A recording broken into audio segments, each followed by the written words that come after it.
नमस्कार। World news में आज ईरान को लेकर अमेरिकी राष्ट्रपति डोनाल्ड ट्रंप का झूठ सामने आ गया है।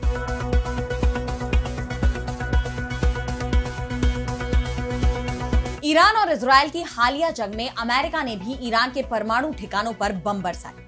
राष्ट्रपति ट्रंप ने तो यह दावा किया कि उन्होंने ईरान के परमाणु ठिकानों को तबाह कर दिया है, लेकिन उनके दावे की पोल उनके ही इंटेलिजेंस एजेंसी की रिपोर्ट ने खोल दी, जिसके बाद अब ट्रंप का बड़ा एक्शन सामने आया है।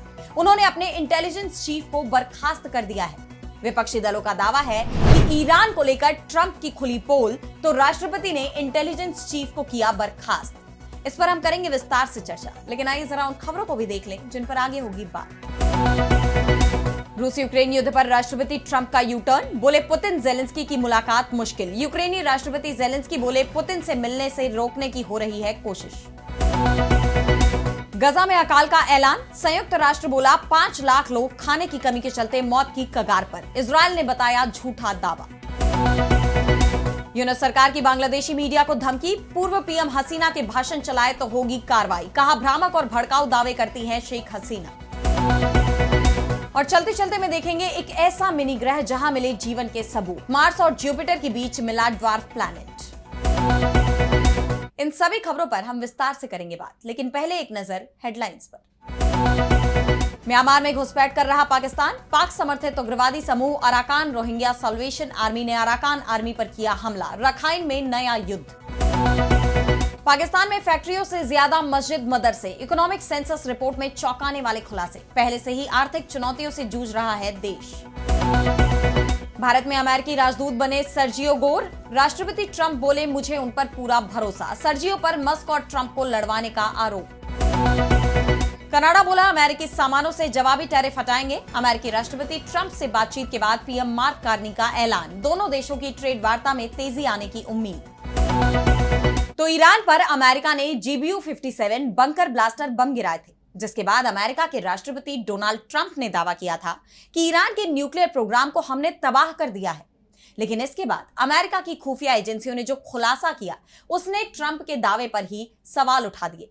अमेरिकी डिफेंस इंटेलिजेंस एजेंसी DIA की शुरुआती रिपोर्ट में कहा गया कि इन हमलों से ईरान के परमाणु कार्यक्रम को मामूली नुकसान पहुंचा है, जिसके चलते ईरान का परमाणु कार्यक्रम सिर्फ कुछ महीने ही धीमा हुआ है। लेकिन अमेरिकी डिफेंस इंटेलिजेंस एजेंसी DIA के प्रमुख को यह खुलासा भारी पड़ गया है। उन्हें डोनाल्ड ट्रंप ने बर्खास्त कर दिया। रक्षा मंत्री पीट हेगसेथ ने बताया कि लेफ्टिनेंट जनरल जेफरी क्रूज सहित 3 बड़े सैन्य अधिकारियों को बर्खास्त किया गया है। ट्रंप के दावे को झूठा बताना जनरल क्रूज की बर्खास्तगी का सबसे बड़ा कारण माना जा रहा है। और सबसे बड़ी बात तो जो दावे DIA की तरफ से किए गए थे, वो ही दावे ईरान की तरफ से भी किए गए थे। अमेरिका के हमले में उसके परमाणु संयंत्रों को बेहद मामूली नुकसान हुआ है। वहीं दूसरी खुफिया एजेंसियों की तरफ से भी इसी तरह के दावे किए गए थे। साथ ही ईरान अपने 60% संवर्धित 400 किलोग्राम यूरेनियम को भी सुरक्षित रखने में कामयाब था, जिसके बाद DIA के दावे को दुनिया भी सच मान रही है।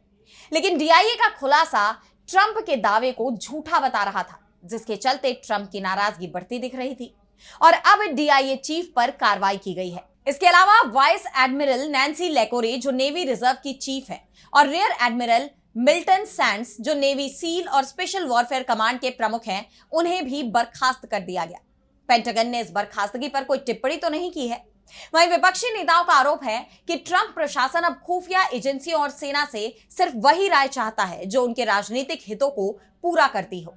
सीनेटर मार्क वार्नर ने कहा कि यह कार्रवाई ट्रंप प्रशासन की खतरनाक आदत को दिखा रहा है, जिसमें खुफिया जानकारी को देश की सुरक्षा के बजाय वफादारी की कसौटी पर तौला जाता है। खुफिया एजेंसियों से हमें ऐसी निष्पक्ष और तथ्य आधारित जानकारी चाहिए जो व्हाइट हाउस के दावों को खुश करने की बजाय सच दिखाए। DIA विदेशी सेनाओं की जानकारी जुटाने का काम करती है और पेंटागन के युद्ध कमांडो को यह डेटा उपलब्ध कराती है। वहीं हाउस इंटेलिजेंस कमेटी के डेमोक्रेटिक नेता जिम हाइम्स ने भी इसे लेकर सवाल उठाए और कहा कि अगर सरकार साफ वजह नहीं बताती तो इसे एक राजनीतिक फैसला ही माना जाएगा, जो खुफिया एजेंसियों में डर का माहौल बनाने के लिए लिया गया है। डोनाल्ड ट्रंप के जनवरी में कार्यभार संभालने के बाद से अब तक कई शीर्ष सैन्य अधिकारियों को बर्खास्त कर दिया गया है। इसमें जॉइंट चीफ्स ऑफ स्टाफ के अध्यक्ष जनरल चार्ल्स CQ ब्राउन समेत नौसेना और तटरक्षक बल के प्रमुख, राष्ट्रीय सुरक्षा एजेंसी के प्रमुख जनरल, वायुसेना के उप प्रमुख, नेटो में नियुक्त नौसेना के एडमिरल और 3 शीर्ष सैन्य वकील भी शामिल हैं। हाल ही में सेना के चीफ ऑफ स्टाफ ने भी बिना कोई कारण बताए अपनी सेवानिवृत्ति की घोषणा कर दी थी। और अब बढ़ते हैं अगली खबर की तरफ, जहां हम बात करेंगे रूस यूक्रेन युद्ध पर ट्रंप के यू टर्न की। तो अमेरिकी राष्ट्रपति डोनाल्ड ट्रंप रूस यूक्रेन युद्ध को रुकवाने की बात करते करते अब अचानक से इसे मुश्किल बताने लगे हैं। उन्होंने इस बात पर पूरा जोर दिया कि अगर रूस और यूक्रेन के नेताओं के साथ उनकी त्रिपक्षीय वार्ता हो पाती तो वो इस युद्ध को खत्म करवा देते। लेकिन अब उनका कहना है कि यूक्रेन के राष्ट्रपति वोलोदिमिर ज़ेलेंस्की और रूस के राष्ट्रपति व्लादिमीर पुतिन का एक साथ आना ही कठिन है। ट्रंप ने कहा कि दोनों नेताओं का एक दूसरे से मिलना मुश्किल है क्योंकि उनकी सोच और परिस्थितियां बिल्कुल अलग है, ठीक वैसे ही जैसे तेल और सिरका जो आसानी से नहीं मिलते। मैं चाहता हूं कि दोनों नेता मिलें और इस युद्ध को रोके। यह बहुत बेवकूफी भरा है कि हर हफ्ते 7,000 लोग मर रहे हैं। मैंने 7 युद्ध रोके हैं, लेकिन ये सबसे मुश्किल साबित हो रहा है। यानी अब उन्होंने भी ये बात स्वीकार कर ली है कि इस युद्ध को रुकवाना उनके लिए भी टेढ़ी खीर जैसा है। ऐसे में अब उनकी बौखलाहट भी साफ दिखाई दे रही है। उन्होंने पुतिन और ज़ेलेंस्की दोनों पर ही यह आरोप लगाया कि वो शांति वार्ता में पूरी तरह ईमानदार नहीं है।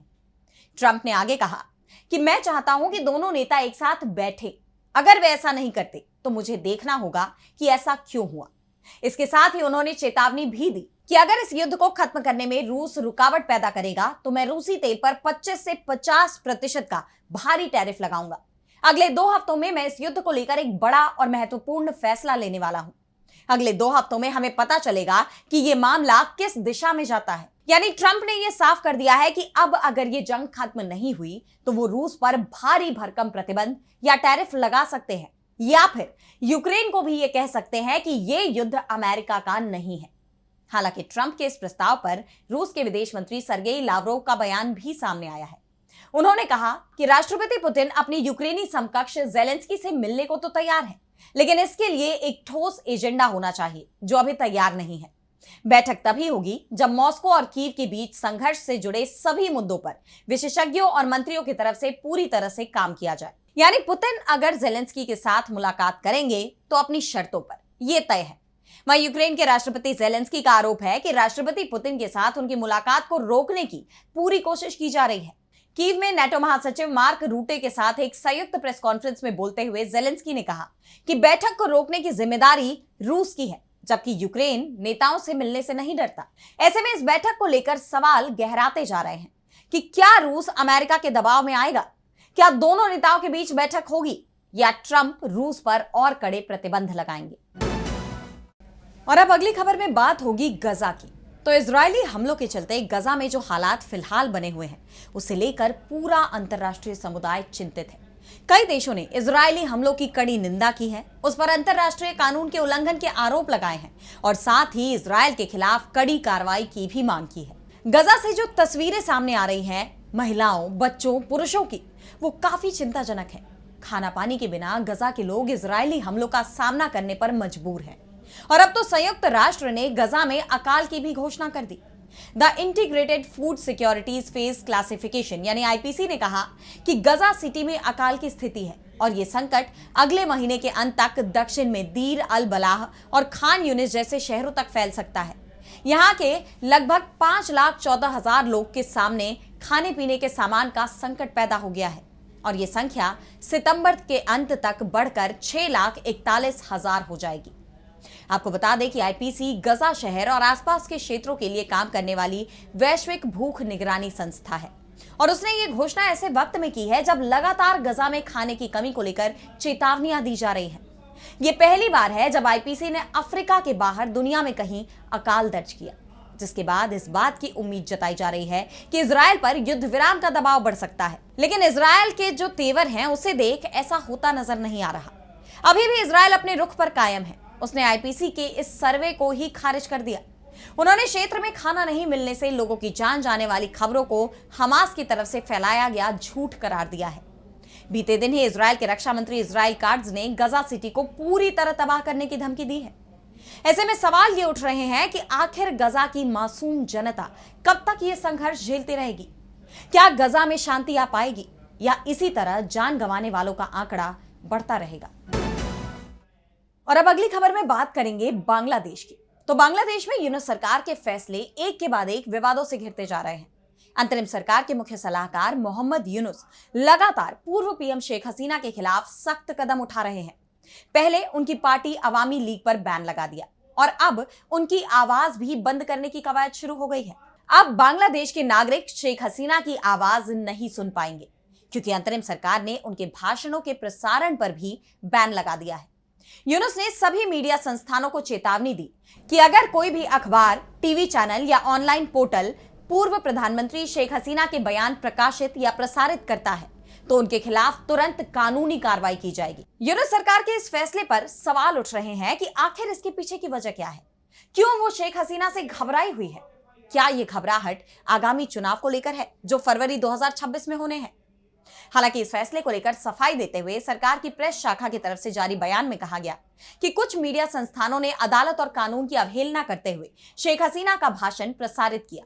इस भाषण में उन्होंने सरकार के मुताबिक कई भ्रामक और भड़काऊ दावे किए, जिसे देखते हुए अब ये चेतावनी दी गई है। अंतरिम सरकार का कहना है कि अंतरराष्ट्रीय अपराध न्यायाधिकरण ने शेख हसीना को दोषी पाया है और उन पर अभी भी मानवता के खिलाफ अपराधों का केस चल रहा है। देश में पहले ही अवामी लीग की गतिविधियों पर प्रतिबंध लगाया जा चुका है। साथ ही 2009 के आतंकवाद विरोधी कानून के तहत किसी प्रतिबंधित संगठन या उसके नेताओं की गतिविधियों, भाषणों या प्रचार प्रसार को प्रकाशित करने वालों के खिलाफ भी कार्रवाई का प्रावधान है। लेकिन जिस तरह से यूनुस सरकार शेख हसीना के खिलाफ एक्शन ले रही है वो अंतरराष्ट्रीय स्तर पर चर्चा का विषय बना हुआ है। और अब चलते चलते मैं बात करेंगे एक ऐसे मिनी ग्रह की जहां जीवन के सबूत पाए गए हैं। तो नासा ने हाल ही में मार्स और जुपिटर के बीच मौजूद एक ड्वार्फ प्लैनेट यानी बौने ग्रह सेरेस के बारे में एक चौंकाने वाली खोज की है, जिससे यह पता चलता है कि यहां कभी जीवन की संभावना रही होगी। वैज्ञानिकों के मुताबिक जीवन के लिए 3 अहम एलिमेंट्स पानी, कार्बन और ऊर्जा सेरेस पर मौजूद थे।